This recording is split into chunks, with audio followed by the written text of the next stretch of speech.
is one of the major causes of disability and dependency among older people globally. With the Zydus Neuroscience portfolio, our goal is to help patients slow down the progression of their disease by offering comprehensive treatment that will fit your patient's need from mild to severe stage, making it your mantra in dementia. Zydus Neurosciences offers a promise for a healthy mind.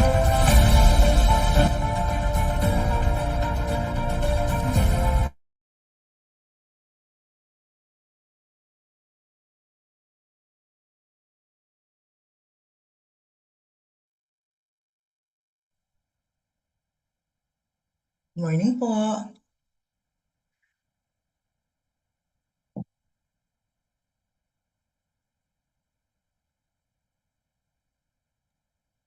Morning po. Yes po. Parang nakita ko na kanina si Dr. Ayan. Ay na pala si Dr. Elepanyo. Nanap po. Yeah. Naka-live din po tayo ngayon sa YouTube and sa Facebook. Ayan. So, pagka po yung iba na nahihirapan makakonect, you may inform din po na naka-live naman tayo sa FB via Zydus PH and sa YouTube na rin po. So, simula, Doc, okay na po tayo mag-start? Yes, I'm ready. Let me just open my camera. Sige. Okay. Yan. Good morning po. So, with us today is Dr. Ron Elepanyo. So, si Dr. Ron po ay isang psychiatrist dahil kung mapapansin niyo po, yung naging topic natin is managing stress of caregiver or relatives na nagtitake care for the patient with dementia. That is why we opted na talagang psychiatrist yung mag-lead ng ating discussion for today. And Dr. Elepanyo is also a member of Alzheimer's Disease Association of the Philippines and of course a psychiatrist in the medical city. So he's very expert when it comes to the talk of Alzheimer's disease and of course yung pag-manage ng stress being a psychiatrist. So I will now give the floor to Dr. Elepanyo. Doc, pwede na po kayo mag-share. Okay, let me just bring out my slides. Before I start, let me just see if this will, konting pasensya. Sige lang po, Doctor. Nagpapasokan pa lang rin po yung mga natin. Mga attendees natin, no? Yes po. Baka po yung iba, Doc, kasi sa Facebook din eh. Dahil before nagkaroon ng na nahirapan sila, hindi naman lahat po sanay gumamit ng Zoom. Okay, I hope you can see my slides. Yes po, Doc. Okay, good morning, everyone. Thank you for having me. And before I start, I'd like to introduce myself. I'm Dr. Ron Elepanyo. I am a consultation liaison psychiatrist. I also have training in occupational medicine doon sa mga nagtatrabaho sa opisina. Ako po ay kasulukuyang PRO, Public Relations Officer ng Alzheimer's Disease Association of the Philippines. And before I start, I'd like to share with you ang organisasyon namin through a short information video. Sandali lang.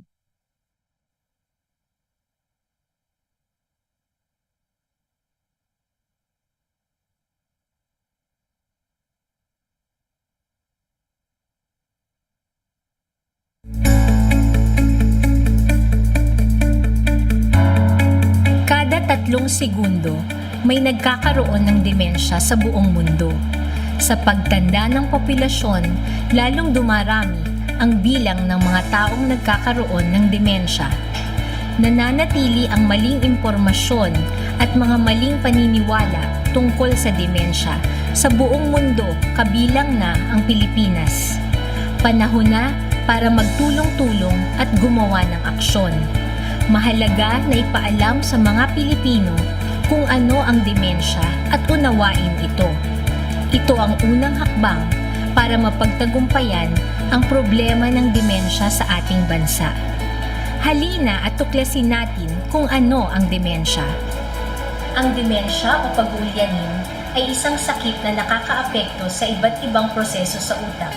Pinakakaraniwan ang sobrang pag-uulyanin o pagkalimot na lubhang nakakaapekto sa pang-araw-araw na buhay.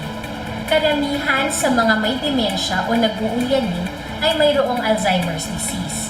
Pero marami pang ibang klase ng demensya, kaya mahalagang magpakonsulta. May nag-uulyanin dahil sa stroke, pwedeng nabagok o na aksidente, pwedeng may bukol, pagtutubig o pagdurugo ng utak. Importanteng malaman kung ano ang sanhi ng pag-uulyanin para mabigyan ng tamang lunas.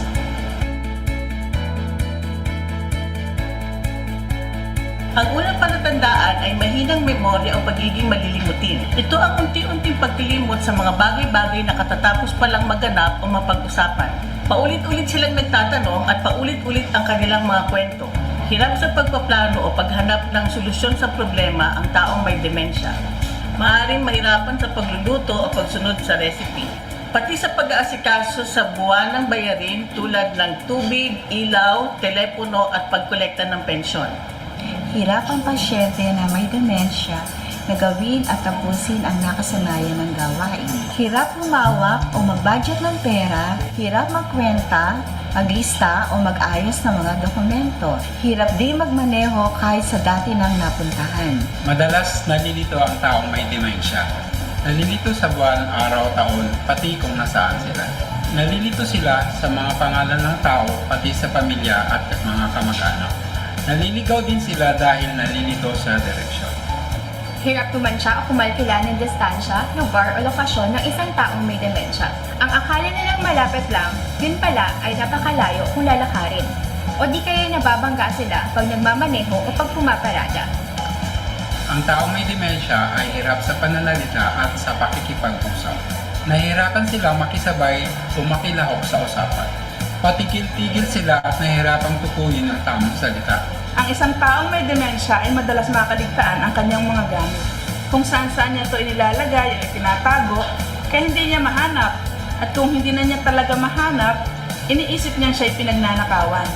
Hirap magdesisyon ng tama ang isang taong may demensya. Dali nito sa tamang halaga ng dapat ibayad at minsan nagtitiwala sa taong hindi kilala. Ang taong may demensya ay kadalasang umiiwas sa mga okasyon katulad ng mga kasalan o party. Wala silang ganang lumabas ng bahay, pumunta sa mall o makihalubilo sa iba. Nagkakaroon ng pagbabago sa mood o pag-uugali ang isang taong may demensya. Pagbabago ng timpla, nagiging mainitin ang ulo, iritable o madaling mainis. Pero maaari ring walang kibo, malungkutin, matatukutin o balisa. Kapag napapansin na ang mga nabanggit na sintomas, dapat nang kumonsulta sa doktor. Mabuting maaga pa lang ay malaman na ang sanhi ng pag-uulyanin at mabigyan na ng payo at gamot ang pasyente. Maaaring magpagawa ang doktor ng ilang mga test tulad ng scan ng utak na maaaring MRI or CT scan at ilang mga blood test na higit sa karaniwang test na ginagawa sa taong check-up.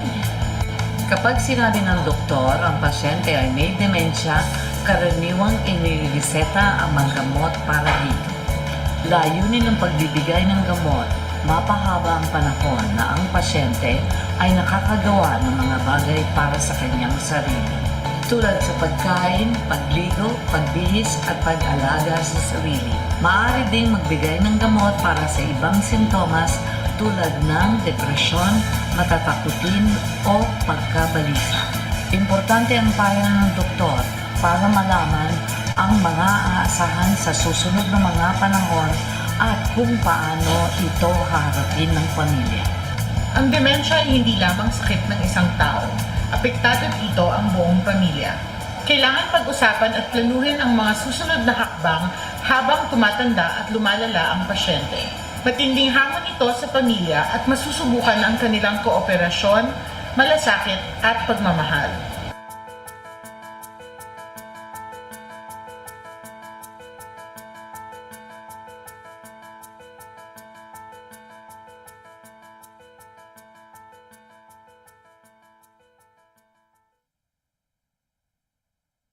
Ayan. At yan ho ang aming asosasyon, ang Alzheimer's Disease Association of the Philippines. Bilang miyembro kami ay mga iba't ibang disiplina at iba't ibang mga tao na may experience or may first-hand experience sa demensya. Ako bilang psychiatrist, isa akong consultation liaison psychiatrist na nagdi-deal doon sa interface between medical and psychiatric conditions para lang ho sa kaalaman kung ano ho nga ba yung specialty ko. Kung kaya't isa sa mga populasyon ng mga pasyente na tinitignan ko ay mga elderly, kasama ni dito yung mga dementia patients. Just so you know, before I proceed, I just want to give a disclosure na ako ay kinontrata ng Zydus Pharma for this lecture. Pero meron lang hong disclaimer, informational purposes ho lamang ang ating pag-uusapan. Hindi ho ito para maging substitute na magkaroon ng diagnosis, treatment, or professional advice. Ask yung mental health professional or qualified health provider sa inyong lugar kung kayo yung mga tanong sa inyong kondisyon, at huwag kong ipagpapaliban or babaliwalain ang professional advice o ipagpaliban o i-delay ang paghahanap ng tulong dahil lamang sa nakita nyo sa presentasyon na ito. Siguro lang mabilis na overview sa ADAP. Kami ay nagsimula noong March 2000, affiliated with the Philippine Neurological Association.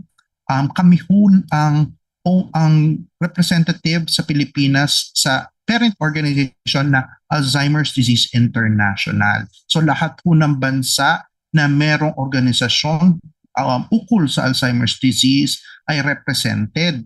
Ang ADAP lamang ang represented sa Pilipinas, and kami ay iba't ibang mga tao na involved dito. Ito ko yung aming mandato. Kadalasan hinahanap namin yung pagbibigay awareness and through education and training. Nagde-develop din ho kami ng mga practice guidelines, and nagsusuri din kami ng impormasyon, and nagpa-partner din kami sa iba't ibang organisasyon. Isa ho sa mga naitaguyod namin dito sa Alzheimer's Disease Association of the Philippines ay ang aming virtual support group na nagkikita buwan-buwan, first Saturday of the month between 3 to 4 p.m. Kung kayo'y interesado, feel free to reach out to us. We are very active in multiple social media platforms.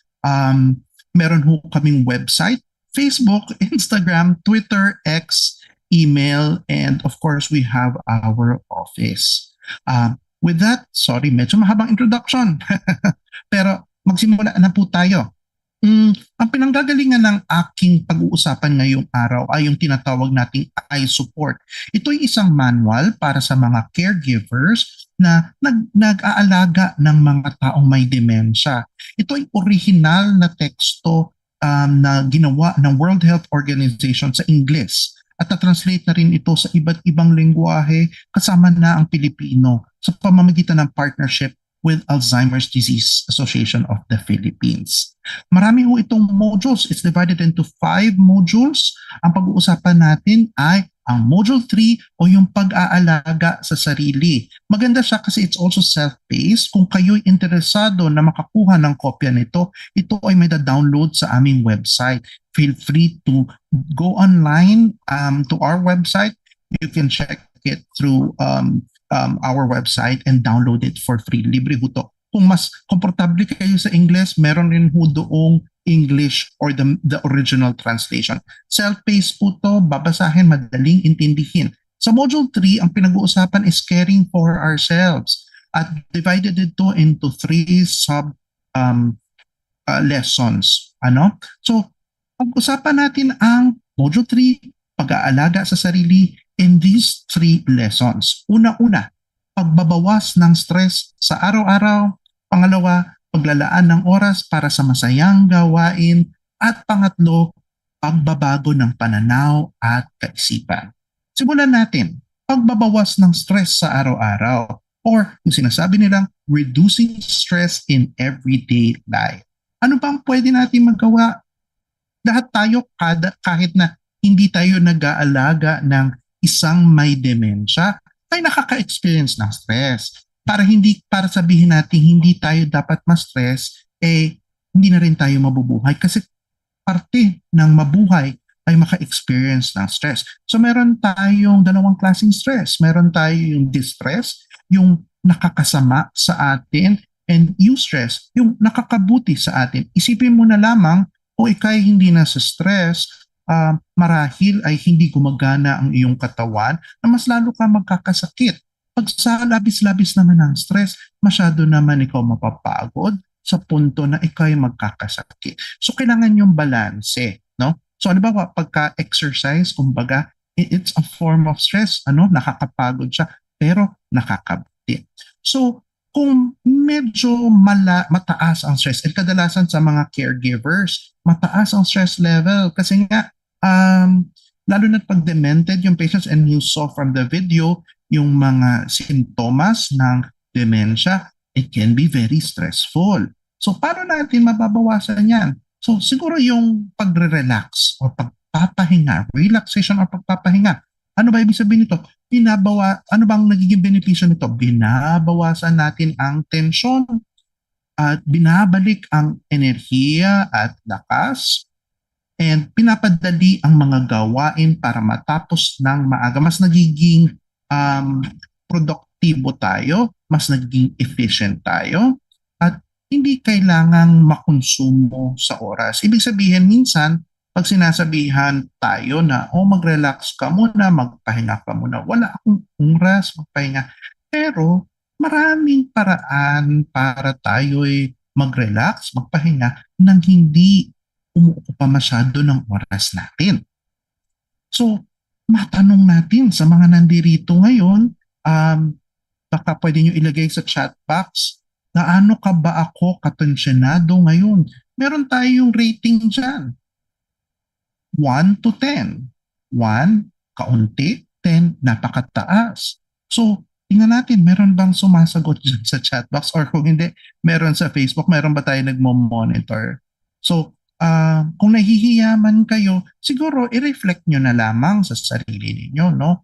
Tanongin nyo, nasa anong level ng tensyon ang meron kayo ngayon? Ako siguro masasabi ko para sa akin, siguro nasa 5 or 6 ako kasi ako yung nagle-lecture dito sa harap nyo. Kahit na hindi ko kayo nakikita, alam ko may mga nakikinig, may nag-iisip, at syempre may mga inaalala kayo na maaaring gusto nyong malaman dito sa usapan natin ngayong araw na ito. Pag na-establish mo na kung gaano ka-tensyonado, doon kayo magbabase kung paano magiging ka-epektibo yung mga ginagawa niyong ehersisyo para ma-relax o para makapagpahinga. Marami nito. Yung iba maiikli, yung iba mahahaba. 5-15 minutes. So, kinulikta noong manual yung mga epektibo na patunayan sa pag-aaral at maaaring magawa ni naman na hindi kailangan masyadong komplikado o nangangailangan ng maraming equipment. So, ano-ano mga ito? So, pag-usapan natin. So, remember yung score natin 1 to 10. So, tingnan nyo kung nasaan kayo ngayon, and when you start using these exercises, tingnan nyo kung makakababa nga ba siya ng inyong tensyon. So, una-una, and I think ito yung pinakasimple sa lahat, at basihan ng karamihan ng mga relaxation natin ay yung simpleng paghinga. Yung mag-focus lamang kayo sa paghinga dahil ito'y nakaka-relax. Yung paggawa ng ehersisyo sa paghinga, nababawasan na ang tensyon na nararamdaman. Ngayon, ang tanong sa akin, paano ba dapat huminga? Aming klase yan. Ang siguro pinakamadaling paraan dito is ano yung pinaka-komportable sa inyo, natural sa inyo sa paghinga, at yung focus kayo sa paghinga. Pansinin nyo, paano ba kayo naghihinga? Madalas ba galing sa ilong, labas sa bibig? Karamihan ba ilong lamang? Yung iba bibig lamang? Napapansin nyo bang tumataas ang dibdib nyo, lumalaki yung tiyan ninyo, pag humihingang paloob, pag humihingang palabas, ano ba yung bumababa? Yung tiyan ba o yung dibdib? ano pang nararamdaman sa katawan. So, focusing lamang sa paghinga ay malaki ng tulong at hindi kailangan ganun katagal at hindi ganun kailangan kahirap. Um, Pangalawa dito, yung mas focused is yung mindful breathing. Ito yung hihinga ka sa ritmo. Ano? Kinukontrol mo yung paghinga mo, binibilang mo, at focus din. So, from the simple paghinga na minsan hindi mo napapansin, mas focused ka sa mind, sa pag tinatawag natin mindful, yung breathing. Ngayon, yung susunod naman ay yung paggalaw ng leeg. So, sa exercise na to, yung pag-move from left to right, front and back, o minsan paikot, ay nakakatulong para mas maayos ang daloy ng dugo sa utak. Siguro lang may konting warning at nakasulat din ito sa manual na kung kayo'y merong problema sa leeg, marahil itanong muna sa inyong doktor kung ito'y ligtas na inyong gawin. At kung hindi rin kayo sigurado, marahil maganda magpatingin. At kung medyo malakas ang tension, huwag bibiglain, huwag pipilitin, at huwag papatunugin ang leeg. Marami kasi nagiging ganun ang practice. Yung simpleng relax and dahan-dahan na pag-move, kung tumunog siya by accident, that's fine, pero huwag sasadyain. Siyempre, nakakatulong din yung pagbibilang. Minsan, di ba, yung simpleng pagbibilang pababa mula 20 hanggang 1, 20, 19, 18, mas hirap yata ang Tagalog, English na lang. So, bibilangan mo lang, focusing on that. What it does, and most of these exercises, siguro 1, 2, and 4, nakaka-distract doon sa nangyayari sa kasalukuyan. At nasa center tayo. Yung paggalaw naman sa leeg nakakabawas ng physical effects ng stress. Meron pa. Ito yung medyo kinakailangan ng practice, yung imagery or imahinasyon. Yung magre-relax ka kapag naisipan mo yung may isa kang lugar kasama mga tao o bagay na gusto mo. Minsan, I always tell yung mga pasyente ko, yung imagery, the more clear the image is, and the more senses you bring into the image, mas effective siya. So halimbawa, nakaka-relax sa inyo pumunta sa beach. Hindi mo naman kailangan pumunta sa beach para ma-relax dahil ikay nag-aalaga ngayon. Siguro later on, pagka nagkaroon ka ng bakasyon. Pero sa ngayon, imagine mo lang nasa beach ka. So imagine mo na nakikita mo siya ng klarong-klaro na parang nandoon yung katawan mo. At hindi lang visual, dalhin mo na rin yung iba't ibang senses mo. Yung ano ba yung naririnig mo sa beach, ano yung naaamoy mo, ano nararamdaman mong buhangin sa katawan mo, at minsan yung konting lasa ng tubig dagat ay naroon. So, mas malalim na pag-imagine sa pamamagitan ng pagdala ng mga senses natin, mas tayo'y nare-relax. But remember, always bring in an image that is good, relaxing for you. Kasi hindi ka naman pwede mag-bring in ng image na kumbaga bangungot, yung nightmare. So, hindi ka marirelax noon. Of course, kasama kanina, pinag-uusapan yung paggalaw ng leeg. Ito naman, pag-stretch, buong katawan, pwede nyo i-stretch. Maraming mga paraan ng pag-stretch, marami kayong impormasyon na nakukuha online. Anything that you find you can do, huwag pipilitin kung hindi kaya. Kung ano man yung kaya nyo at ano yung nakaka-relax kahit paano para sa inyo. Ngayon, ito ang isa sa mga exercises, itong number 7, yung pagre-relax ng kalamnan o yung tinatawag na muscle relaxation, kung saan ito'y nakakatulong dahil ang stress ay nagdadala ng tension sa katawan. So ito yung ikaw mismo mag-create ng tension at i-relax mo. What you do here is to group yung muscles mo mula ulo hanggang paa, mula paa hanggang ulo. I-tension mo siya at i-relax mo. So halimbawa, itong kamay ko, i-tension ko yan. So tense, 10, bilang ka ng 5 segundo. 5, 4, 3, to 1 na tensionado, and then i-relax mo siya for 10 seconds.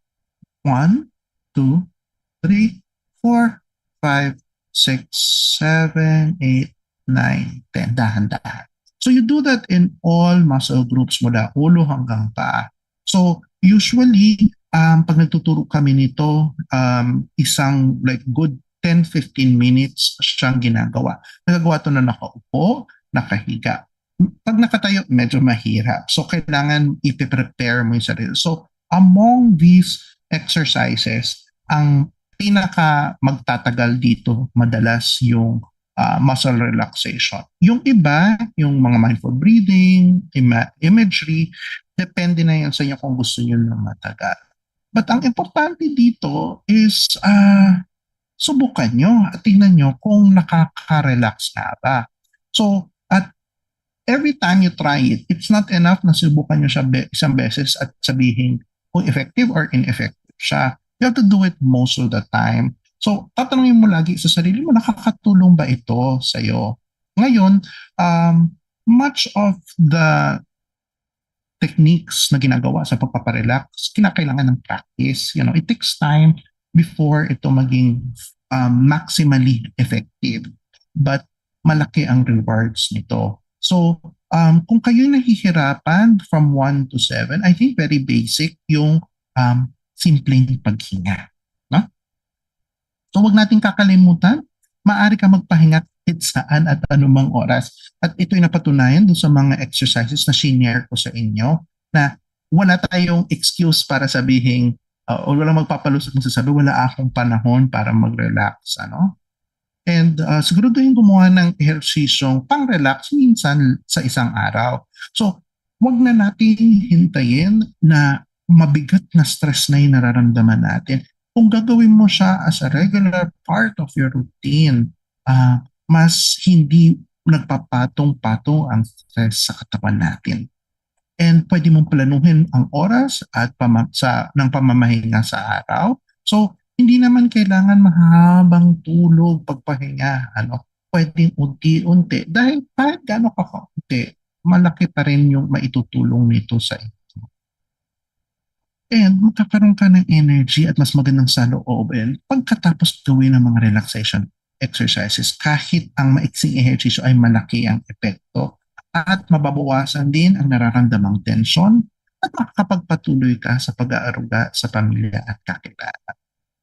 Now, kung kayo may katanungan, feel free to put it in the chat box. Of course, later on, mag-open tayo ng floor for questions.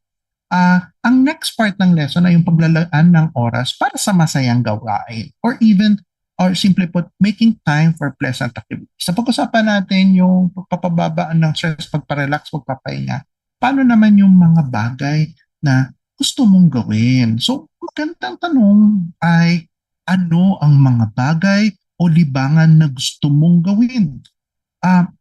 Different folks, different strokes. Lagi ko sinasabi, yung nakakapagpasaya sa akin, marahil hindi nakakapagpasaya sa iyo. O yung nagpapasaya sa iyo, marahil hindi nagpapasaya sa akin. Pag-usapan natin kanina yung beach. Maraming tao, mahilig sa beach. Ako yung taong ayoko sa beach. Gusto ko sa isang kwartong malamig, aircon. Yun na lang yun. So, it's different. So, medyo tingnan ko sa sarili mo, tanongin nyo, like, familiar ba itong mga ganitong pag-iisip sa inyo? Wala akong lakas, wala akong oras, pagod ako sa pag-aalaga, wala na akong lakas, wala akong pera, wala ako sa mood, nagigilty ako at hirap akong kumilos. So, kadalasan itong mga content ng pag-iisip na ito ay laman ng nagiging balakid or obstacle o pumipigil sa atin na gawin yung nakakapagpasaya sa atin. So, tandaan nyo na hindi ito hindi lamang ito ito'y normal na isipin at the same time ito ay natutugunan pa rin kung ikaw ay magbibigay laan sa mga mabuting o magpapasayang gawain.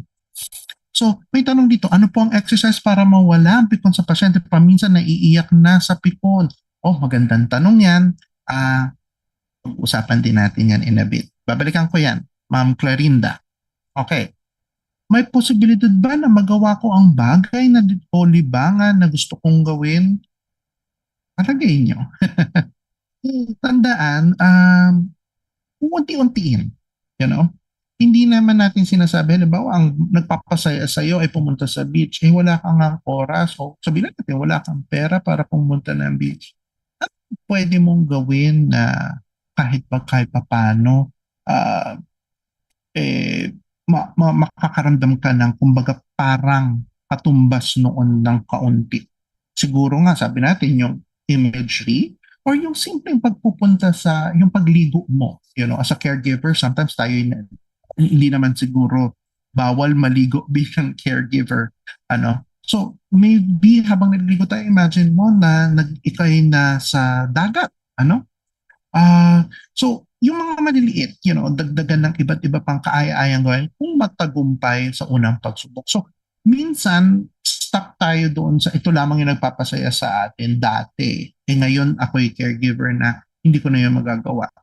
Ano pa ang pwede? No? Pag-isipan paano sila gagawin para maging matagumpay. So, some people, and I think we've learned this nung panahon ng pandemya, na hindi tayo nakakalabas, so yung mga bagay na nagpapasaya sa atin sa labas, din natin magawa. Ano pa nagagawa sa loob ng bahay? So ang mga libangan at kaaya-ang gawin ay dapat praktikal at madaling matamo o magawa. So, kung medyo mahirap yung mga nagpapasaya sa inyo, simplihan natin or explore natin ano pa yung ibang pwedeng gawin na mas simple o yung nagagawa given your resources. At maraming dahilan kung bakit sa tingin mo ay hindi kayang gawin ang iba't ibang kaaya-ayang gawain. Pero kung hindi talaga kaya, ano pa ang ibang pwedeng gawin? At may iba't ibang paraan kung paano magagawa ang mga libangan at kaaya-ayang gawa.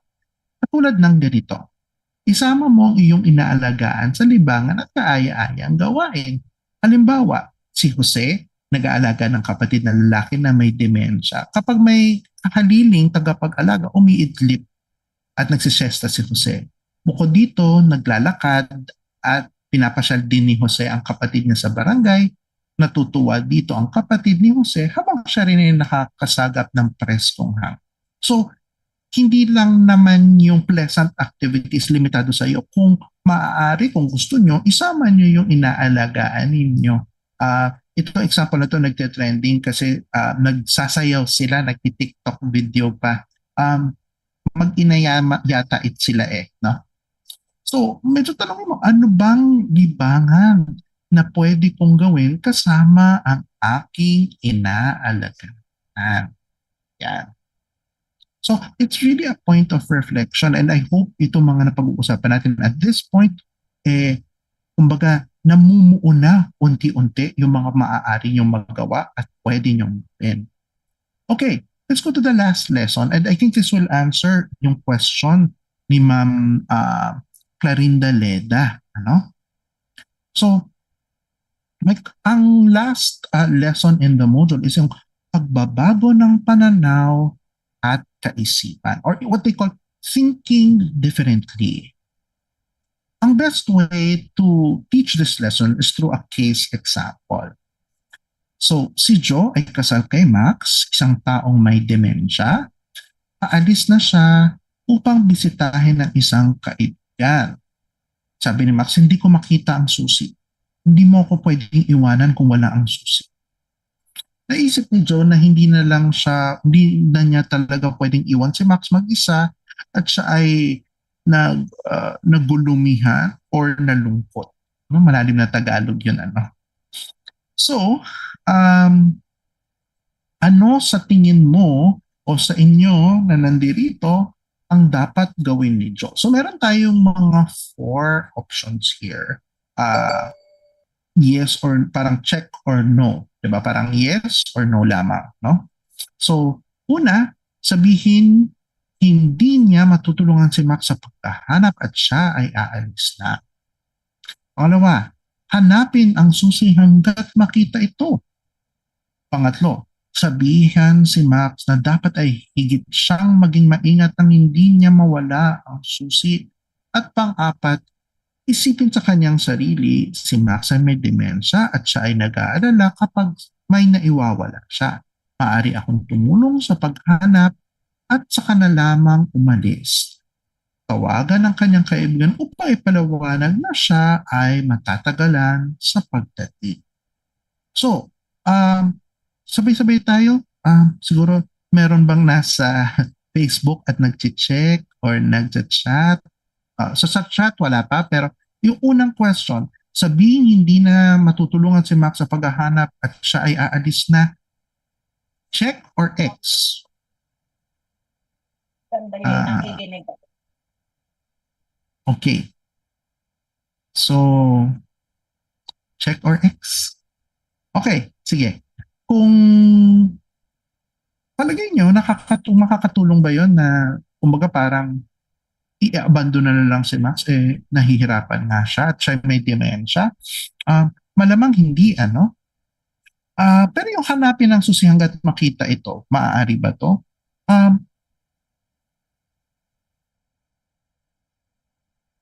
Ayan. Huwag ka na sumagot, Shona. Give chance to others. Shona, magpa-prize ka kaya? Baka lumakas ang audience participation. Kamay na lang, Doc. Next time magpa-contest tayo. By the way, pag kayo nagjo-join sa aming mga activities, and most of our activities, para hindi kayo mahirapan, ay online. So, meron din kami minsan pa premyo. Mamaya na lang ako magbigay ng announcement.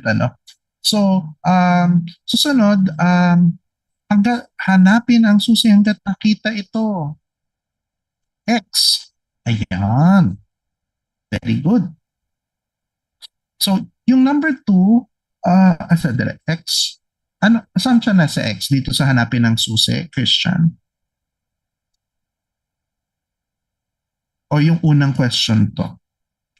Actually, pwede. Tandaan, ang ginagawa natin ay tulungan maibsan yung bigat na nararamdaman ng ating inaalagaan. So, huwag natin bigyan ng rason para mas lalo silang ma-agitate or maging restless o mabalisa. So, yung ito muna, susunod, siguro baka kailangan lagyan mo natin ng okay, lagyan natin ng ganito. Yan. Okay. For this question, sabihan si Max na dapat higit siyang maging maingat nang hindi niya mawala ang susi. X or check? Para mahirap yata ilagay ang check. Kung sakali, kung check, gano'n na lang ha. Ganito na lang kung check. Check, check, or X. Yan. O baka naglalag lang yung iba.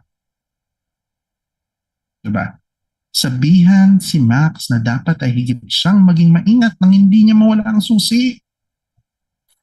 Ano usually nakikita natin sa mga may demensya? Madaling makalimot. So, kahit sabihan natin siya, baka makalimot siya. No? So, marahil hindi yun yung best. Ayan. Tama. X. Okay, ayan, lumabas na yung last answer. Of course, sige na, sabihin ko na, ito na yung most appropriate of answers. Isipin sa kanyang sarili. Hindi naman completely hindi ka aalis. Pag i-delay mo lang, malilate ka lang. Uy, maganda to sa mga perpetual na late, yung laging nalilate. Valid na excuse nyo at na-late kayo kasi tinutulungan nyo yung inaalaga. Di ba? So, siguro, I think, importante dito yung pag-unawa. Si Max ay may demensya at siya ay nag-aalala kapag may naiwawala siya, maaari kang tumulong at saka na lamang umalis. Pero pwede mo sabihan naman yung kaibigan mo na susunod ka pa rin, madihuli ka lang pansamantala. Hindi ka naman sa hindi na talaga aalis. So, isa-isip natin na hindi ang kaganapan mismo ang dahilan ng iyong pagkagalit, pagkalungkot, pagkaligaya o pagkalumbay. Minsan yung paano natin iniisip, hindi yung sitwasyon mismo yung nakakagalit. So ang wasod diwas ng kaisipan ng dahilan ng nararamdaman. Kapag binago mo yun, makakatulong ito ng bumuti yung nararamdaman. Importante nating alalahanin na minsan yung sitwasyon automatic, minsan may nararamdaman tayo, minsan di kaaya. Nabanggit ito yung napipikon, naiinis. Importante na tatanggapin mo na ikaw'y napipikon. At dun mo iisipin kung bakit ba ako napipikon, dapat ba ako mapikon, at paano ko haharapin yung pagkapikon ko. At yun ay isang paraan para mabago yung paraan para harapin yung sitwasyon na iyon. Medyo mahirap lalo na pagbago, pero kung madalas kasi, makakasanayan mo na kung paano mo ibahin yung paraan ng pakikitungo mo sa inaalagaan mo. May karapatan ka pa rin mainis, magalit, malungkot, pero hindi kailangan mamuro, magtagal, at manatiling panghabang buhay. So, dahil dyan, isipin mo, ano yung mga hindi wastong kaisipan ang meron ka? So, ito yung isa sa mga mahabang listahan. Kung isa lamang ako, ginagawa ang lahat. Very common to ha. So, yung katotohanan talaga minsan natatambak sa isang tao yung pag-aalaga o yung minsan wala na talagang options. Pero isipin mo lagi, isa tayong komunidad, pagkakataon lamang to ay magtulungan ang kapwa. Ay napatunayan din natin to nung pandemya na lahat ay nagtutulungan. So, importante na isipin, hindi ka talagang nag-iisa. Marahil most of the time mag-isa ka pero hindi ka laging nag-iisa. No? Pangalawa, yung taong inalagaan ko, walang pakialam o malasakit para sa akin. Maaari mo yung isipin pero yun nga, hindi naman nila naiintindihan madalas yung nangyayari sa kanila. Walang ibang may kaya magbigay ng kalinga gaya ng pag-aalaga ko, marahil din yan. Pero kailangan mo rin magpahinga, kailangan mo rin ng kalinga at pag-aalaga. Kasi walang mangyayari kung hindi mo maalagaan ang sarili mo. Naging komplikado ang buhay ko simula nang siya ay nagkaroon ng demensya. Oo, totoo yan. Talaga nagiging komplikado ang buhay. Pero pwede rin siyang maging simple sa pamamagitan ng pag-iisip mo kung paano mo sisimplehan ang komplikadong buhay. Marahil ang nalagaan ko ay gagaling. Napatunayan na rin ho natin sa mga pag-aaral na ang demensya ay walang gamot pero nakokontrol ang simptomas dahil maganda na rin ang mga gamutan ngayon at nakakatulong din para i-control ang mga simptomas.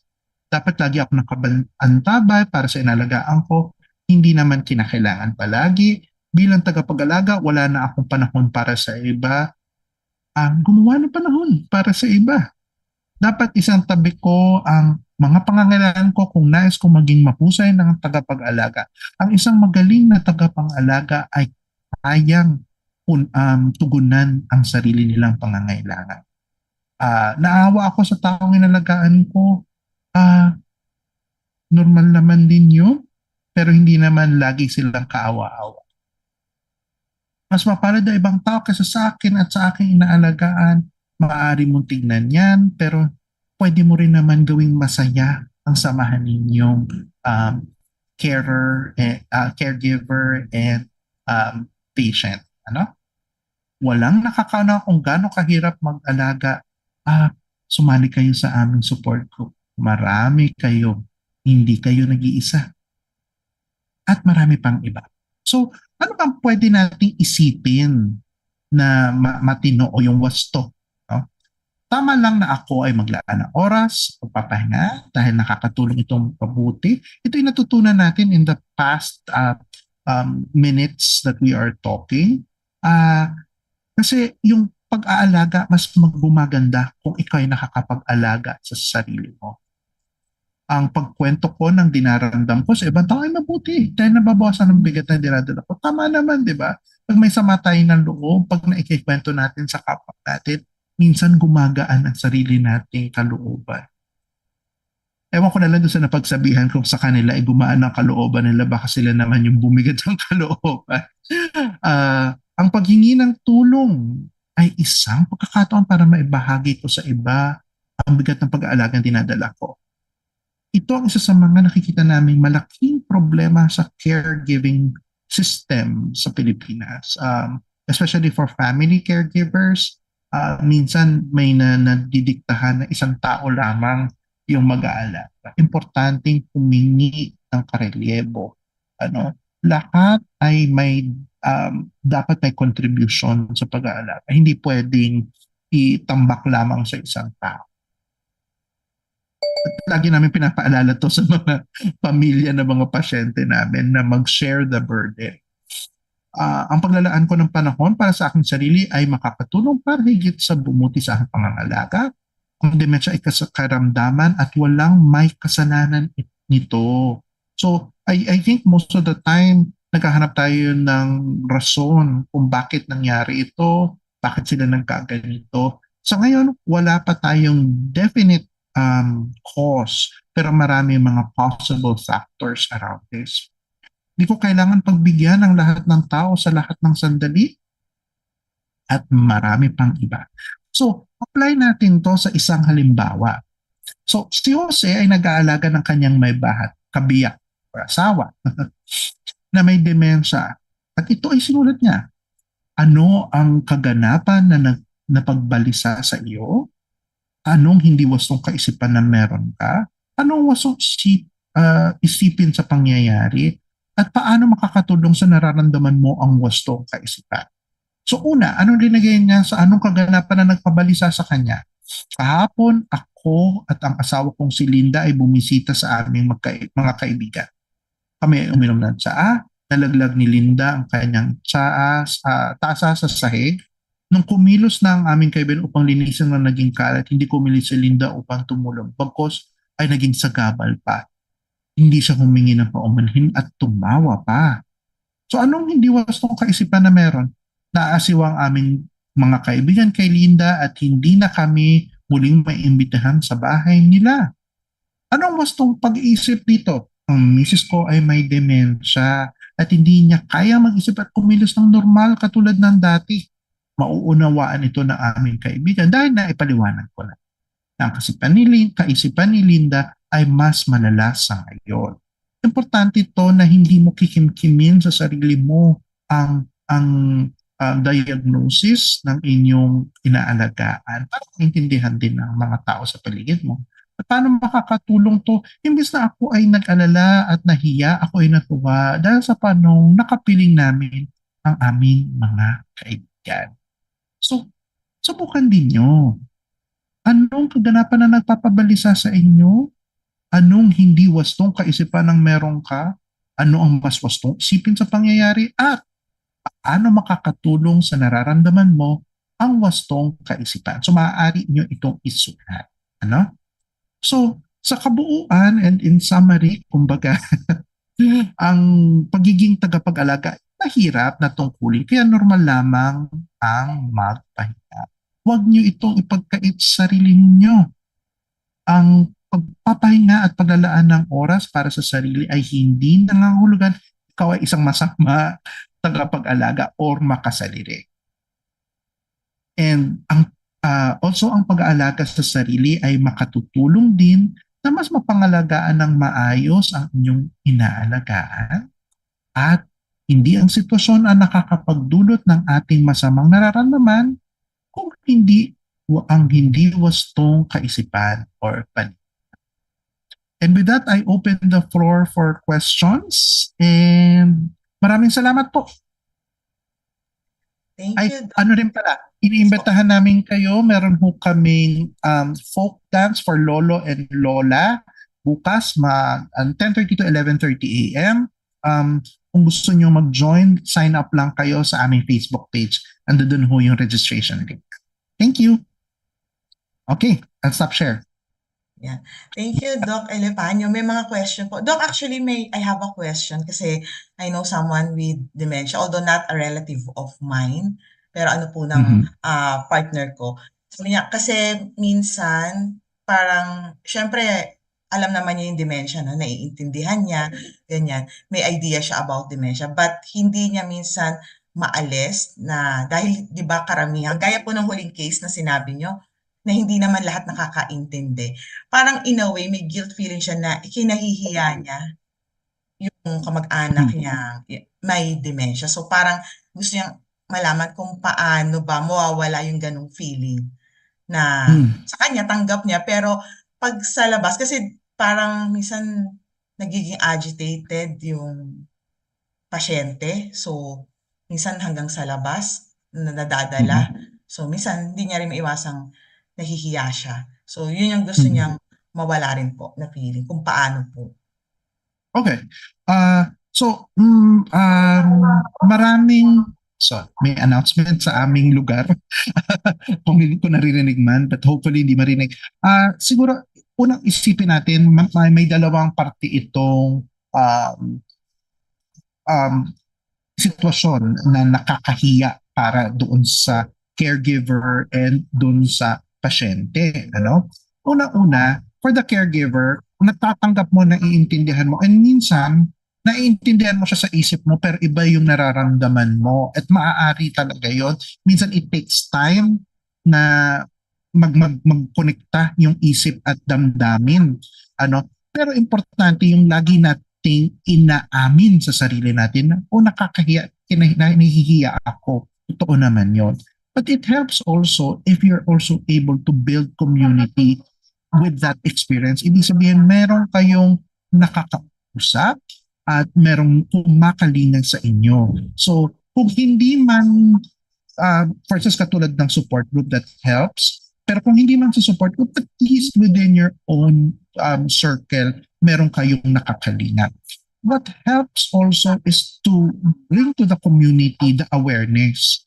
Kung nasaan man yung pasyente nyo at kung saan nyo siya ilinalabas, makakatulong kung yung mga tao rin sa paligid ay nakakaintindi kung ano ang nangyayari. So, in our previous meeting sa support group, may nag-share, kasi ngayon ang modules na ginagawa na sa meeting is may mga nagsishare na experience nila, sinasabi niya hindi na siya masyado nahihirapan kasi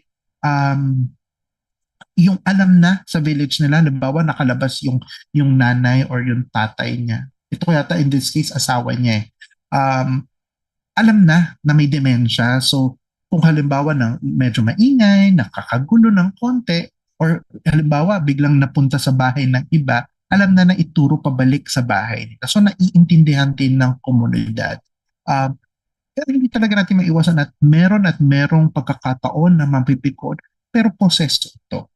So it helps na again to build community at yun nga yung sinasabi namin and pangarap namin sa Alzheimer's Disease Association of the Philippines na makabuo tayo ng dementia-friendly communities. Yan. The other side lang pala is yung syempre yung behavior, kung it becomes very problematic or disruptive, importante din is dalhin ninyo dun sa doktor at sabihin na ito yung mga nangyayari. Marahil may kailangan i-address. Thank you po, Doc. May mga question po ba sa Facebook pa wala. Wala sa chat box Sa Facebook baka meron. Tingnan po natin. And Doc, tanong ko lang, it's for me naman now.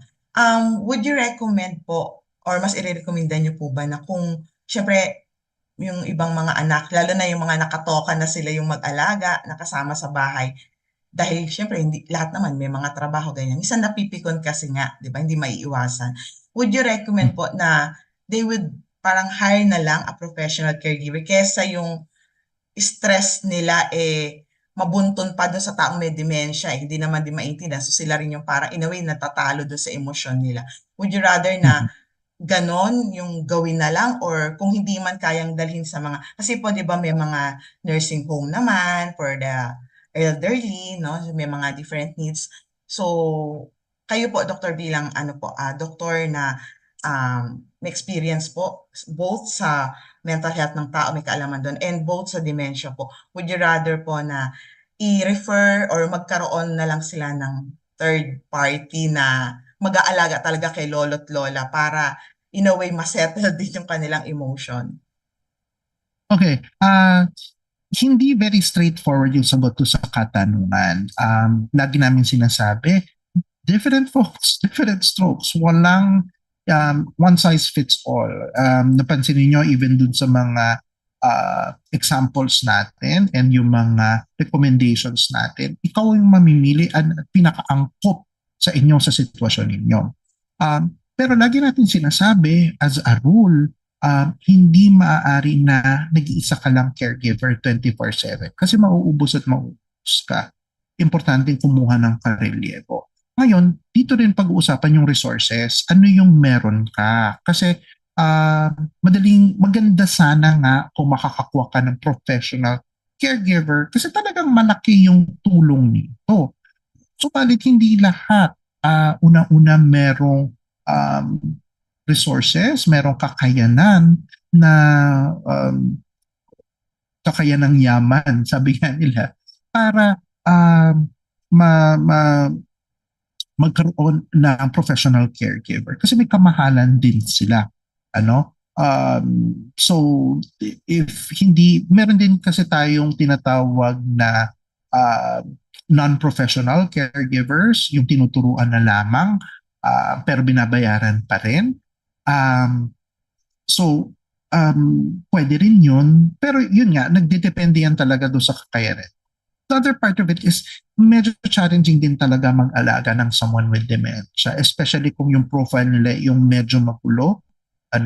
At syempre, sometimes even with medications, yung iba talaga meron pa rin ugali na ang hirap silang alagaan. So sometimes you need to rotate. So, minsan nagagawa, very effective kasi yung shifting Ideally, meron kang 2 to 3 shifts, 8 hours per caregiver. So kung magagastos ka, medyo magastos. Yung ibang ginagawa nila para makatipid, parang 1 shift lamang yung binabayaran nila para makapagpahinga yung iba. So depende talaga yan dun sa available resources na meron ka. So ang importante dito is huwag tayong mag-guilty dahil kumuha tayo ng karelyebo kasi hindi tayo makakapag-alaga ng mabuti kung tayo hindi napapangalagaan. Thank you po, Doktor. Kung may question pa po, so kung wala naman po, hayaan niyo po akong pasalamatan si Dr. Ron Alepanyo for giving us po isang napakagandang lecture on how we will manage. Kasi alam naman po talaga natin, gaya ng sinabi ni Doktor, na ang pag-aalaga ng dementia, actually, ang mas affected po is yung family. Kasi yung pasyente naman po hindi niya na natatandaan, especially pagdating na po sa mga latter stage ng dementia. So, maraming salamat po, Dr. Alepanyo. And gaya po na nabanggit ni Doktor, para po doon sa mga may mga katanungan pa, pwede po kayong mag-reach out sa kanilang site, sa Alzheimer's Disease Association of the Philippines. So, meron po sila doon regular na gaya ng sinabi, Doktor, regular parang lay discussion, tama po, Doktor, no? Para mas magkaroon po kayo ng kaalaman and you can share the experience po, no? Kasi importante rin na meron feeling natin na meron tayong katuwang. So kapag nag-share kasi na, ay ako rin nadaanan ko na yan, ganito ginawa ko. So mas magaang para sa atin. Mas mabilis sa atin na mag-adjust, especially sa mga bago pong nag-aalaga ng kapamilya na mayroon pong na-diagnose po with dementia. So once again, maraming salamat po. For this year po, this will be the last lay forum po for our Zydus Healthcare po, na initiative po namin para sa mga hindi lang po sa pasyente, ngunit masigit po doon sa mga nag-aalaga po nito. So maraming salamat po sa inyong pagdalo. So magbibigay na lang po ulit kami ng impormasyon sa mga susunod po na magiging topic na ating lay fora sa mga susunod po na buwan. So maraming salamat po ulit, Dr. Ron. Thank you, Doc. Thank you very much. Thank you po. Thank you, everyone. Thank you po, Thank you, Dr. Ron. Doc. Bye. Thank you, Doc.